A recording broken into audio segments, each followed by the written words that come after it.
Okay there. Now maybe you're considering buying a house. Smart move. But maybe you're like, oh, the interest rates are high. I don't know, I'm gonna wait. Let me tell you why that's not your smartest move ever, okay? First of all, let me explain how the economy works. There's always the same amount of dollars, except for they keep printing more, but just let's imagine that there's $50 trillion in America or whatever. The same amount of dollars are there, whether they be digital or cash.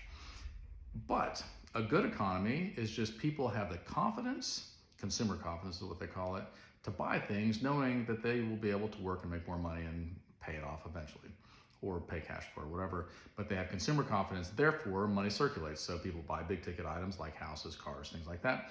And then because of that, then everything trickles down and everybody's working, everybody's spending money. That's a good economy. A bad economy, okay? A bad economy is when everybody's afraid. And so they hold on to their money. Same amount of dollars, they're just all holding on to it. And because they're holding on to it, nobody's buying houses, nobody's buying cars, and then the trickle down works to the point where nobody's buying anything except for essentials, and then everything gets, cut off. Now, there's a cycle to all this, okay? And I don't want to get into deep economics with you, but I will say this. People that think, oh, interest rates are high, and they are higher than they have been, but they're not as high as they might get, okay? Let's just say they go up.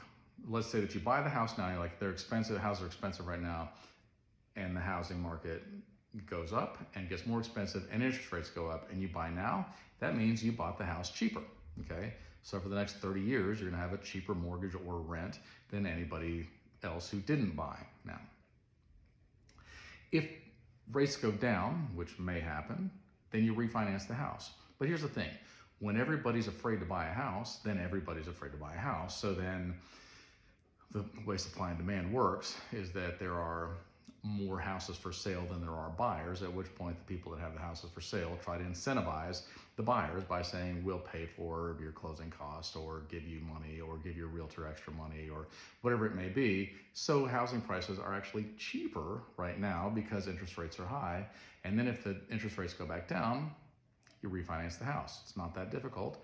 And if it's not worth it, if it's a very marginal difference, then so what? It's better for you to have bought now than it is to buy later. Now, is it smart to buy a house? Yes, because it will keep up with inflation. So if you take your money, let's say that you have $100,000 or $500,000, whatever it may be, maybe $10 million, and you put it in the bank, you're gonna be getting relatively low interest. Now, I'm with Wells Fargo right now, and they're giving me 4.6%, which is great. It's more than I've gotten in 20-something years.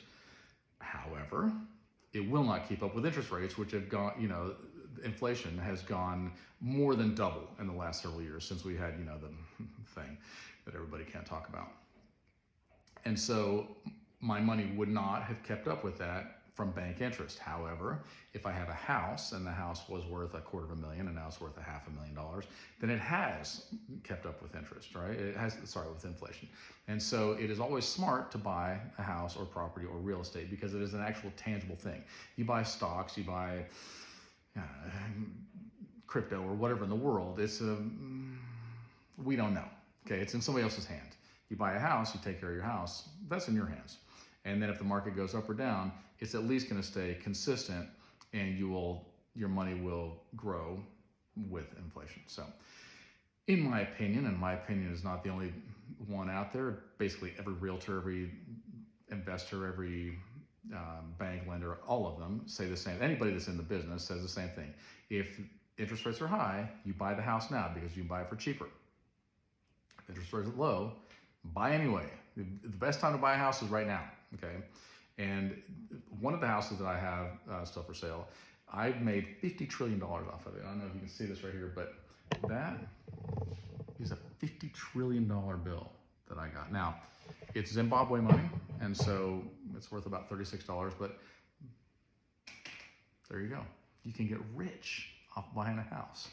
That being said, I do have 3 houses for sale, and I'm building 11 more. And so if maybe you're like, hey, I'm not ready right now, but you're trying to make a plan, talk to me. Talk to my lender, Terry Bennett. He's amazing.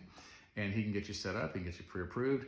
And then when the time comes that you're like, hey, now I've fixed my credit and I'm ready to buy the house or whatever, we'll have a house ready for you. So give me a call, message me, whatever. Love you guys.